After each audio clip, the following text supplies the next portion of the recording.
Buenos días, bienvenidos a Serenity Markets, les habla Juan Esteve. En este martes 15 de febrero del año 2022 empezamos a grabar a las 14:39:51, como podéis ver en el reloj. Y hoy tenemos un mercado en el que parece que las tensiones con Ucrania y Rusia se van relajando un poco y el mercado pues al final lo está agradeciendo. Y hoy vemos en los índices europeos y en los futuros americanos todos en color en verde. Ahora comentaremos porque aquí en Europa hemos tenido diferentes datos que quizás son relevantes, hacer una parada en ellos. Por ejemplo, hemos conocido el IPC en español, estábamos en un 6, el interanual, 6,1%, cuando anteriormente estábamos en un 6% y el pronóstico era un 6%. Hemos subido un puntito. Bien. Luego el sentimiento económico alemán está por debajo también de lo esperado. Esperaba la previsión era de un 55 y el anterior era 51,7 y estamos en 54,3. Al final es lo que llevo diciéndoos en varios vídeos ya durante esta semana e incluso el viernes pasado. Los mercados van ahora muy a golpe de noticias y muy a golpe de las tensiones que puedan ocurrir entre Rusia y Ucrania. Fijaros. Y digo esto porque parece que se está relajando un poquito después de las noticias que tuvimos ayer, como ya comentamos en el vídeo de cierre, pero hoy, por ejemplo, esta mañana se hablaba de que el ministro de Asuntos Exteriores de la Unión Europea decía que si al final hay un conflicto, el gasoducto, que nos olvidáramos de él. Hoy Putin ha dicho que la cooperación energética con Alemania, que es una prioridad máxima y que Rusia es un proveedor de energía confiable y con el que se puede contar para lo que haga falta. Bueno, al final esto, como digo, redunda en los mercados, esa volatilidad afecta a las cotizaciones. Y si hoy vemos, por ejemplo, el CAC 40, que lo tenemos aquí en el gráfico, vemos también, como ya he comentado en vídeos anteriores, están moviéndose en rangos muy estrechos todos los índices, aunque sí que tenemos una volatilidad, pero esa volatilidad nos lleva a pasar de rango a rango y de rango a rango. Hoy con la apertura hemos tenido una vela muy importante de subida. Ahora nos estamos moviendo en estas soportes y en estas resistencias, 6.973 y 6.900 números redondos. Recordad que yo soy muy pesado con números redondos, pero creo que es algo importante a tener en cuenta. Luego si nos vamos al DAX 40 lo tenemos también subiendo un 1,68.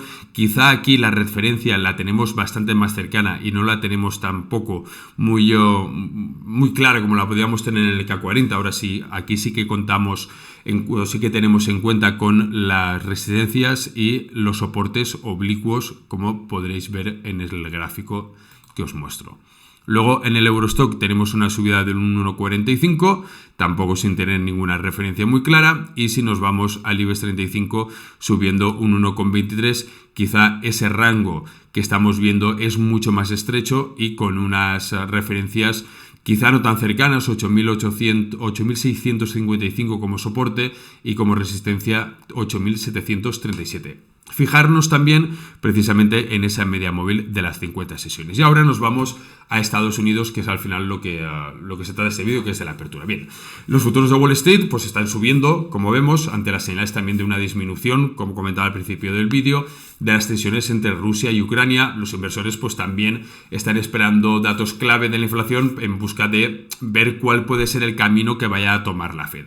Al final, Rusia, digo que se ha relajado un poquito el tema, porque Rusia también dijo que alguna de las unidades militares que tenía en maniobras, como también os comenté ayer, pues ya están regresando a la base porque ya han terminado sus ejercicios en Ucrania y luego pues lógicamente después de esos movimientos, que al final no está muy claro cómo va a desembocar, pero por lo menos estamos viendo esa disminución. También es cierto que las grandes empresas de gran capitalización, incluidas Apple, Alphabet, Google, Microsoft, están moviéndose ahora en la preapertura en un rango entre el 1,8 y el 3,4% máximos. Y claro, eso está afectando también a las cotizaciones, que si nos fijamos en el en el futuro del Nasdaq, está en un más 80%.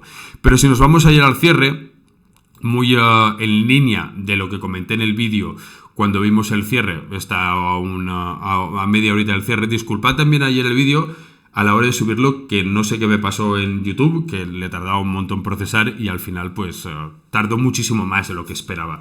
Lo grabé a las 9:20 con la idea de tenerlo subido antes del cierre, pero finalmente se subió a YouTube pasadas las 10 y mucho más largo. Bien, si vemos el gráfico ayer de cómo cerró el Nasdaq, fijémonos también, como comentaba, esa resistencia y ese soporte oblicuo que quizás son la referencia más clara de cara a esta sesión. ¿Por qué? Porque si ayer cerró en 14.268 y ahora vemos la apertura que está por encima en 14.513, veríamos que esa apertura, 14.268, veríamos que estaríamos muy cerca o quizá por encima de esta línea de resistencia, sí, por encima, de esta línea de resistencia que ayer marcábamos y que ya veíamos en el gráfico, que ahora se convertiría en una línea de soporte. Y esa línea de soporte es importante porque si vemos cómo ha ido evolucionando el índice el viernes y cómo evolucionó ayer, es una referencia bastante clara que si ahora la superamos, pues bueno, podemos tomarla como una referencia también para poder atacar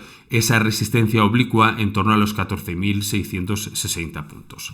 Si nos vamos al SP, los futuros del SP ahora mismo los tenemos subiendo un 1,33 y lo mismo, si vemos el gráfico del SP, ahora dejamos para el último el Dow Jones, que quizá es el que se ve bastante más claro cuál puede ser la operativa durante el día de hoy. Si nos vamos al SP500, ayer marcábamos en este gráfico, cuando comenté un poquito la evolución que había tenido el SP respecto al artículo de cómo evolucionan las bolsas ante un conflicto armado.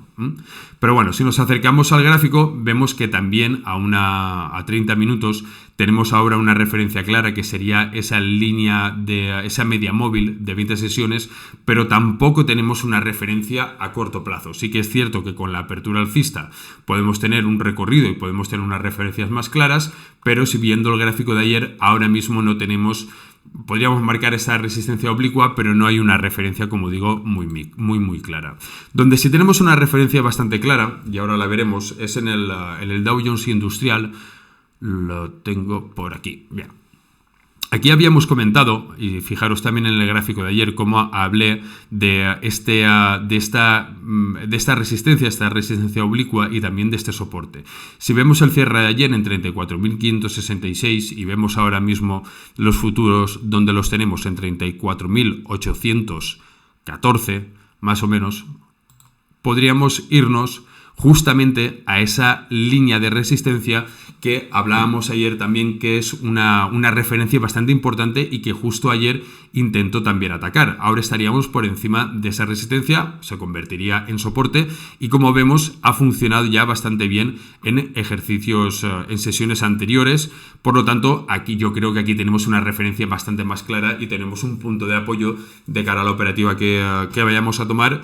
Yo creo que bastante más claro que lo podamos tomar lo podemos tener en el resto de los índices.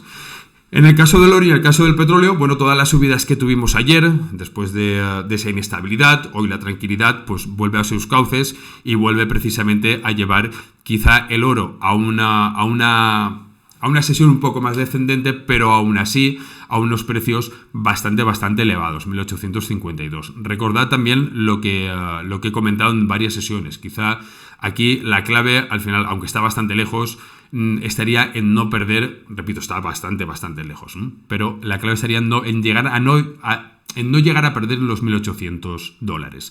Aún así, hasta ese camino tenemos lógicamente aquí un soporte oblicuo, tenemos un soporte horizontal y otro soporte horizontal, pero al final yo creo que aquí la clave tanto en el oro como en el petróleo, que hoy lo tenemos cayendo un 2,39, lógicamente también estaba escalando muchísimo debido en esa estabilidad, pero al final estos dos valores creo que funcionando uno como valor refugio y otro por la escasez que puede haber, son valores que van a ir muy acompasados también de esas noticias y quizá afectándoles todavía más la volatilidad. Si lo vemos en el gráfico, aquí sí que nos marca otra vez un soporte bastante claro en 93,47 y si marcáramos o buscáramos una referencia al alza, buscáramos una resistencia, aquí podríamos tener un poquito más avanzada la sesión un cruce de la resistencia horizontal, de dos resistencias oblicuas, en torno a los 94,20 más o menos. En el caso del Bitcoin lo tenemos subiendo un 4,06 y en el caso del Ethereum lo tenemos subiendo un 6,27. Al final, fijaros lo que comentaba en el vídeo de ayer por la noche, que lejos de estar funcionando como se especuló en un principio como valor refugio, va también muy en son de cómo van evolucionando los mercados generales. Bueno, pues nada, eso es todo por hoy. Nos vemos esta noche. Voy a intentar grabarlo a las 9 el vídeo para, si tengo problemas, que esté bastante antes del cierre y de esa manera pues no aparece tan tarde, ¿de acuerdo? Bueno, pasad buena sesión y nos vemos esta tarde-noche. Saludos.